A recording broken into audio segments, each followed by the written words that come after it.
Thank you once again, Vladimir. Um, I thoroughly enjoyed this talk. Usually when we go through the writings of Sri Aurobindo, we don't see the parallels between what he has mentioned in the secret of the Vedas and hymns to the mystic fire and the synthesis of yoga and the life divine. So the parallels that came out, were absolutely fascinating and beautiful. Talking about the psychic being, from the perspective of Agni and so on and so forth. So I thoroughly enjoyed it. I'm pretty much sure that there are moments that will ensue later, but let's open it up for conversation. See your hand up, so please unmute yourself. Go ahead. Yeah, thank you. It was an excellent, prepared and lot of information. I really enjoyed the talk. So I have a couple of questions. One is, I think when we're looking at the whole philosophy of Aurobindo, uh, from the Western point of view, from the science point of view also, the ascent part, the evolution, I think people have less difficulty in accepting it, even the psychic being also. Whereas when we talk about involution, the uniquely contribution of Aurobindo, I feel, which is people who are very familiar with Aurobindian domain, I think no problem, is clear. But when we talk to other people, involution becomes a hard nut. You would have faced that with, uh, even though I'm not very clear about it. I think Plotinus and other people might have indications of that. It is something very unique from in the Aurobindonian philosophy and integral yoga. Can you comment on that? When those questions come, how do you answer that? And the one answer I see is uh, it is part of the integral yoga and it is experiential and it is there deeply in Rig Veda and all in the Vedic tradition. It is there, but when you engage in discussions with Western scientists or philosophers, how do you address that issue? How do you explain involution convincingly to them? Actually, Sri Aurobindo says very beautifully about this himself, that how can life evolve out of matter if it would not be involved in it? And how can mind evolve out of life if it would not be involved in it? And most probably it's not the end of our journey. There is a supermind involved in mind and it will evolve out of it. So evolution is unfolding or recovering, actually, which is there. And that is the secret of the Veda. There is an hidden divinity within, in the darkness. Yes, why we evolve? It's a big question. Why do we have to evolve? Why don't we stay as typal beings, without change? And why we are here at all? So these are the more philosophical and psychological questions rather than scientific. But scientifically also, it is kind of obvious, logical. There's nothing illogical here. Yeah, it's I don't know whether it is such a big issue. Kundan has a very great also passage in his new book. He also takes it from Vivekananda. Vivekananda speaks of involution, first of all. He was most probably first started to speak about involution in the Vedic terms, and Sri Aurobindo just developed this. You can say more, Kundan, on this. Yeah. So, thank you for talking about my upcoming book, Vladimir. Um, yeah, it was Swami Vivekananda who started this conversation, and and he was speaking about this when the ideas of evolution were gaining uh, ground in the Western world. And he answered this question exactly in the same manner in which Sri Aurobindo answered it, which is, how can you understand without involution? Something has to get involved before evolution happens. Evolution cannot happen out of nothing. There has to be something which has preceded that. And then the connection, between science and what can be called as, science of a different order is made. That consciousness first got involved and it created matter, and it is out of matter that the evolution is taking place. So, I mean, to me, as Vladimir also pointed out, it has never been a very difficult question or a difficult nut to crack. It's like you basically have to ask this question. Something has to evolve out of something. It cannot evolve out of nothing. So, what is that preceding nothing? That preceding nothing is evolution. Right. You know what? When confusion happened, now I'm thinking Is with it? you together. Confusion happened in the moment when the split, when this Vedic tradition got lost, and it got lost because the transformation of life is quite a difficult thing, and that's what they call the sacrifice. Sacrifice is actually making life, our mundane life, sacred, yeah, charging it with the spirit, making it more and more capable of spiritual manifestation, and inviting gods, divine powers, yeah, godheads. These are the powers of higher consciousness within us, yeah? So which allow our bodies evolve and become more aware of the presence of the divinity. So they looked at the whole nature as divine enterprise, a spiritual enterprise. Yeah? And then later, because they could not maintain that, because it's very difficult for humanity, and humanity was not ready, as Sri Aurobindo says, they got a split. So India went for the spirit, forgetting nature, and the Western world, through Semitic tradition, went for the power, managing nature, forgetting the spirit, becoming more and more materialistic. Now, because of this split, we have today, secular and sacred traditions. So people somehow manage to go to church and pray to Jesus, and then they manage to be totally materialistic at the same time.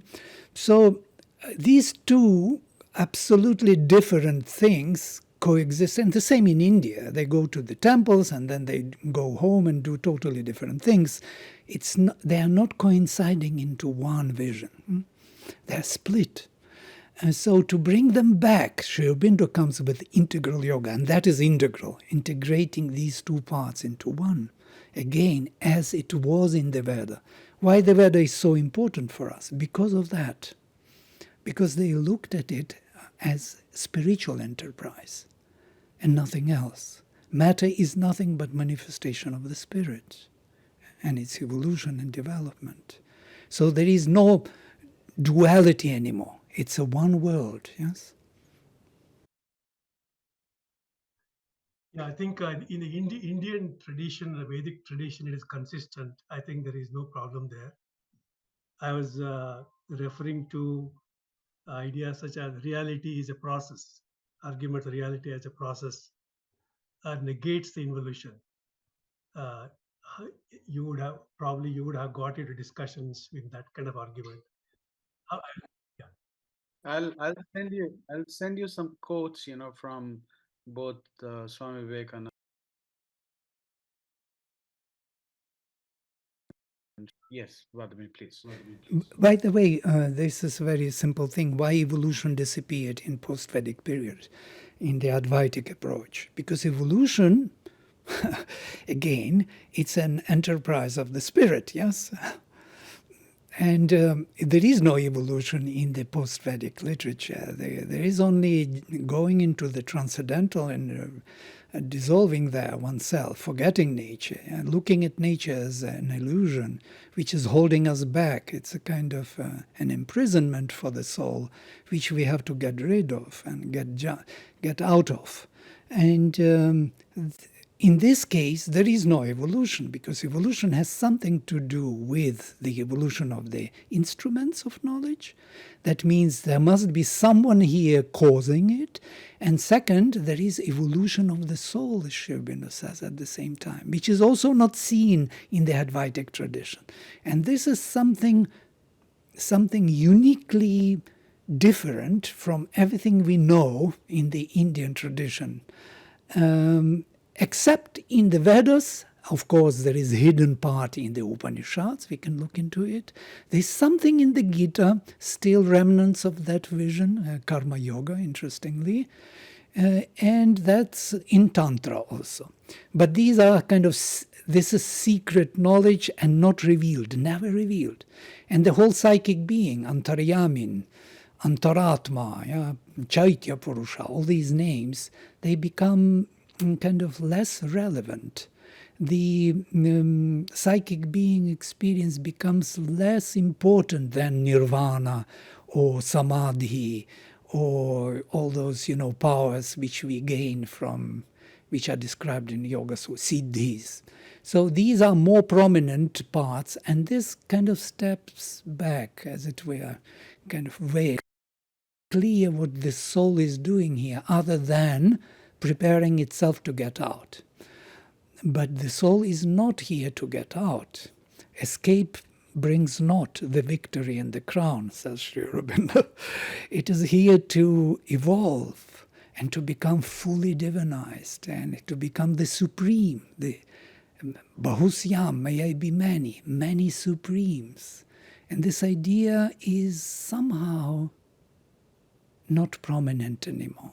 So there is an idea of Leela, he is playing with himself as if, but not like he becomes many in true sense of this word. Can you imagine the supreme becomes many? You are supreme, I am supreme, and fullness of his powers and capacity. This idea is gone. And well, it is coming back for Sri Aurobindo and recovery of the Veda, yeah. That's why for Sri Aurobindo Veda was so important, because he found from the beginning this was the ideal. And this is actually the bedrock of all Indian spirituality, because whatever deviations we have from this vision, they're always coming back to it and referring to it. And it is implied, as it were. So they cannot go far away from it. They're constantly feeling it at the background. So in that sense, you are right, Arvind. Yeah, thank you. Thank you for it. Yes, Margaret and Jim.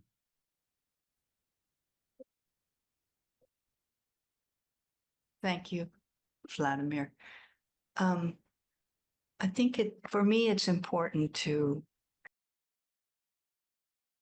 let them know when their presentation allows or helps invoke spiritual experience. And two things for me. There's the pieces that you chose to show on the screen, the tapestry from the Rig Veda, from Mother's creation story, from Savitri. There was a clarifying and expansion of levels as you were proceeding. And then to end with the triple transformation. So I just want to say that as an experience, there was such an integration and at the same time a focus.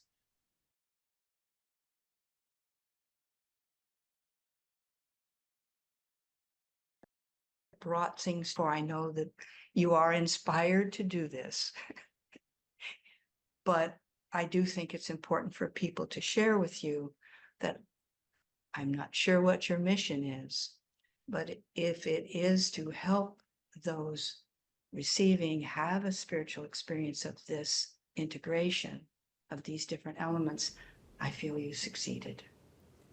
Thank you so much. It's a very high opinion. Truly speaking, for me, it is a spiritual knowledge. It's not something which curiosity of the mind of some kind. It is. I was looking. No. I was looking for it as the answer for my being here, and I found the answer. I understand. With this kind of view, you can recover or discover many more things. It's like a key to open many locks, If you start looking with these eyes at the world, everything finds its right place. So So the knowledge comes to you after holding this key.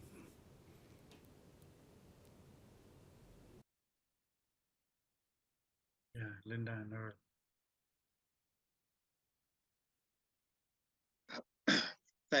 Well, I will certainly second what Margaret so beautifully said. And thank you, Vladimir, for the incredible depth of and feeling of this presentation.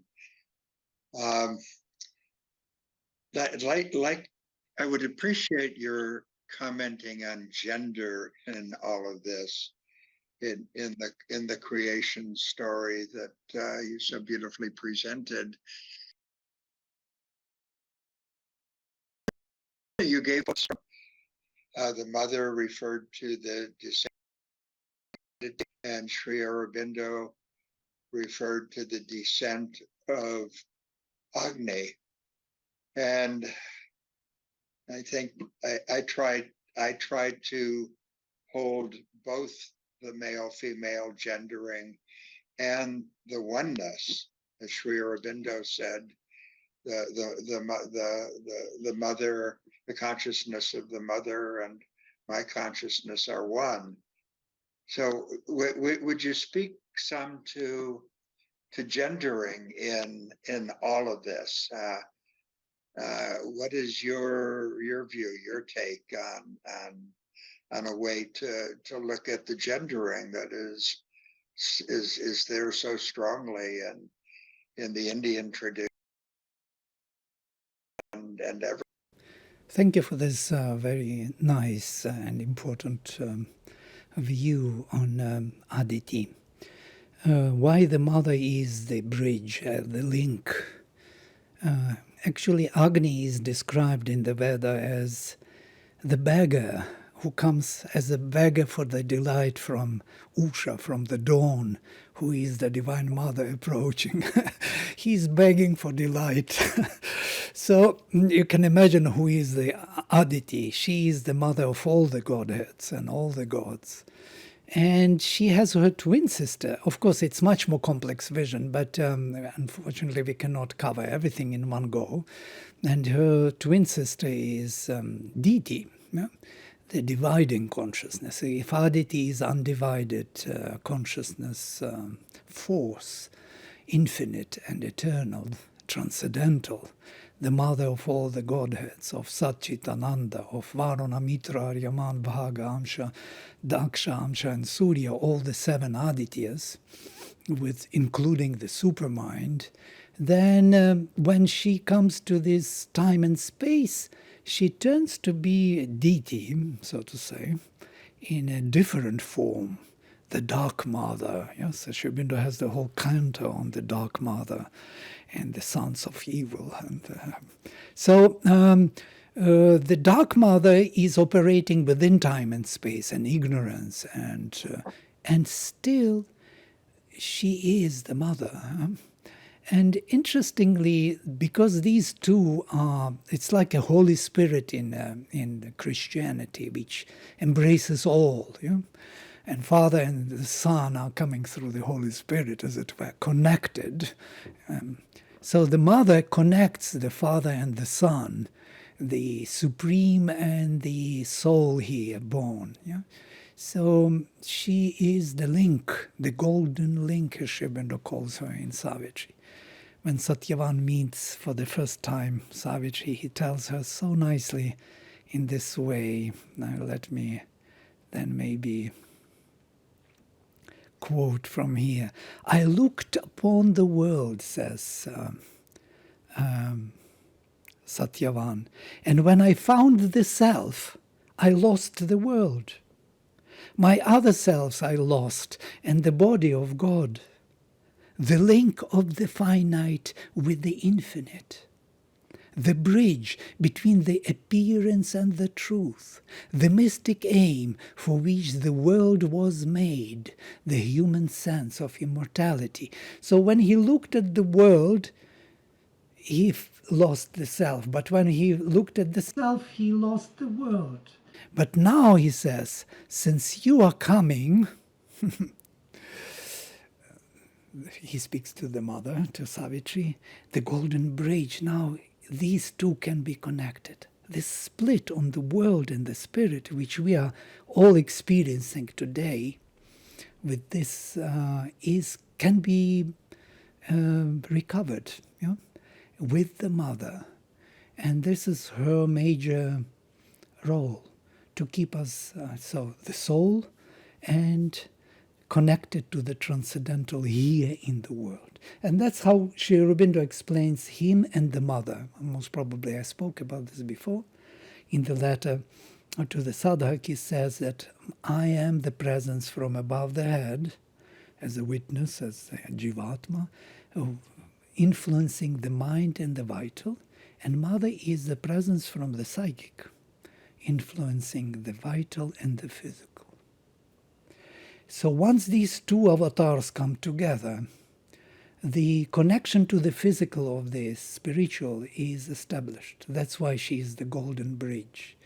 And it can be done only through the awakening of the psychic.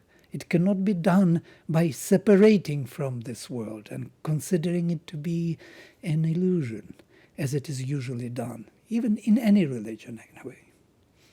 It's the same idea, that the world is an imprisonment for the soul. I hope I didn't confuse you with this. No, but in the original descent, which could be looked upon as the sacrifice of Prakriti and the sacrifice of Purusha, the evolution then would be the interplay that we all have to go through, and that individuals have to go through in the unwinding and in the evolution through the planes of consciousness. So it's the original evolution is a male female, and in practice, as we work through our lives and our own individual practice, it's an interplay of the two as well. Am I on track there? Well, I think so. Well, we can use different names. Male, female are very relative things. Yes. As you rightly said, the Holocaust of the Divine Mother or the sacrifice of the Purusha. Because who is Purusha? Purusha is consciousness, yes, of the Supreme. And this awareness, self-awareness. And he has faculties. He was created by Atman, according to Aitareya, for the sake of creation. And his faculties plunged into the darkness of the inconscient and started journey back. And they cried to the Supreme that give us the body, because we want to stay in the habitat and partake of the delight. And so slowly, from the simple monocellular organism, we developed into this complex body of human being. Yes, developing all the faculties which are universal, which are the faculties of the Divine Mother, evolving and building the form, in the physical form, in time and space, which can, perceive the spirit and bring the spirit into action, make this life spiritual. And this is the whole enterprise of the spirit. Yeah. So through the faculties we are evolving. Yeah?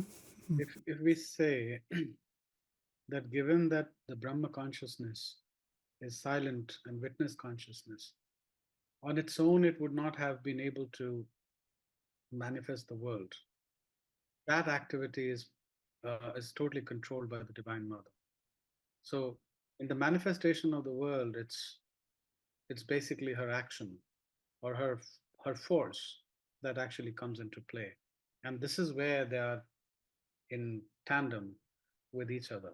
And I think this is something, which is described in Sankhya as well, because the manifestation happened, even according to Sankhya, when Purusha consciousness came in contact